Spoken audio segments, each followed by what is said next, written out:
So we've heard from a number of really exciting new initiatives presented today, and we hope that you found out which ones you want to get involved with. Now let's go over that AirMeet platform. You will find poll questions for each of the initiatives. I'm going to see if this works. For each of the initiatives. For those of you using your computers, simply click the feed icon on the top right side of the screen above the chat, then click the polls tab at the top of the feed panel. For those of you on your phones, there is a polls menu item at the top right of your screen.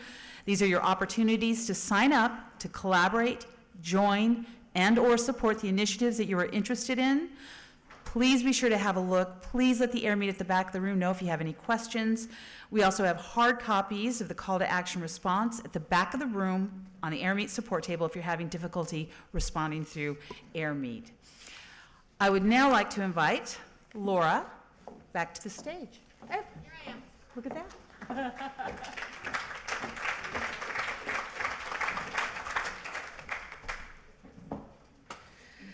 Okay, so before I do my closing remarks, I just have a couple little quick thanks. So thank you to all of you initiatives who presented and those who were over the table over there today.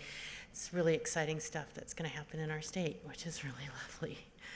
I have a couple people that I really need to deeply thank for this work, because this was a lot of work. This was the largest summit that we've ever had. There's a lot of details that go into it. There's work that happens for a year and a half before we all come here together today. So Elizabeth Perry, thank you for being our fearless project manager.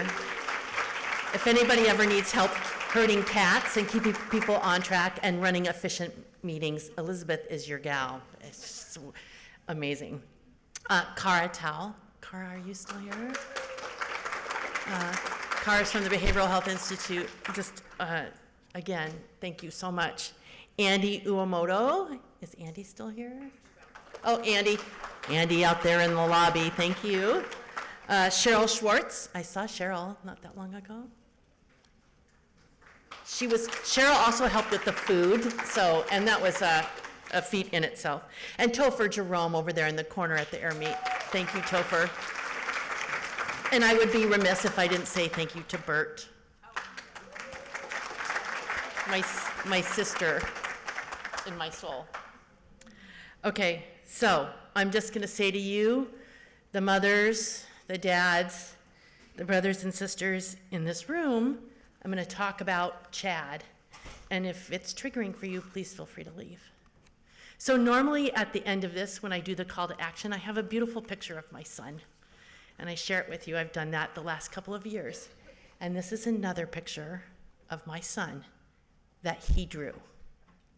This is a picture of Chad's mental illness. This is what it looked like for him. This is what lives inside people who struggle. That's mental illness. That's serious mental illness. And we lost Chad because of that demon. And when we lost him, there's a picture of Todd on the corner there at his service. That's a picture of Chad, full of hope before that demon entered. And that's what happens when that demon is not addressed. When it gets to live and we don't do the work that we've heard of today and that you all do on a regular basis. When we lost Chad at his service, we gave out little packets with little candles in them. And we had somebody light that candle every single day for the whole next year after we lost him. Because I needed to know that his light was still out there, that it was still shining. And today, that light is in every single one of you sitting here, and every single one of you out there.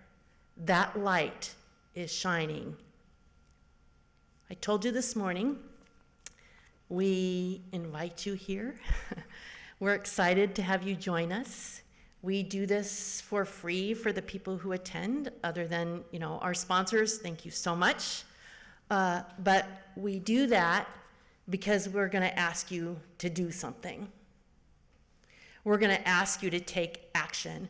It's not enough to sit in a chair and listen. It's not. Or else that's what lives. Instead of that quiet light that can make a huge difference. So, as we close, I'm going to ask each one of you to not let that light go out, to hold it, to let it burn inside of you, and to take action. Because together, we can make sure that other young people like Chad don't have a picture like that. So thank you all for being here today.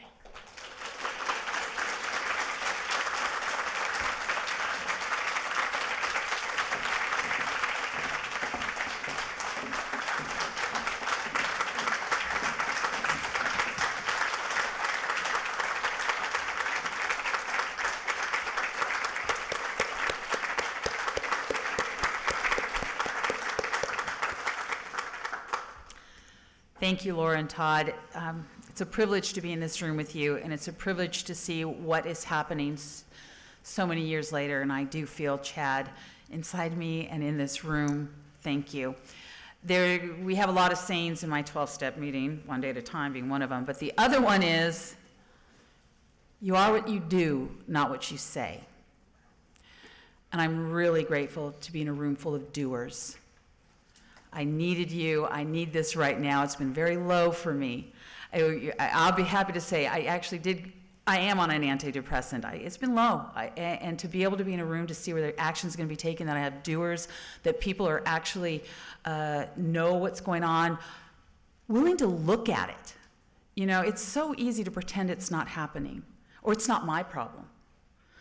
So I'm in this room with all of you, and now we get to go forth. And there's a lot of initiatives. Please give us feedback. We're here for you all, and thank you for being here this year, and looking forward to next year. Have a great day.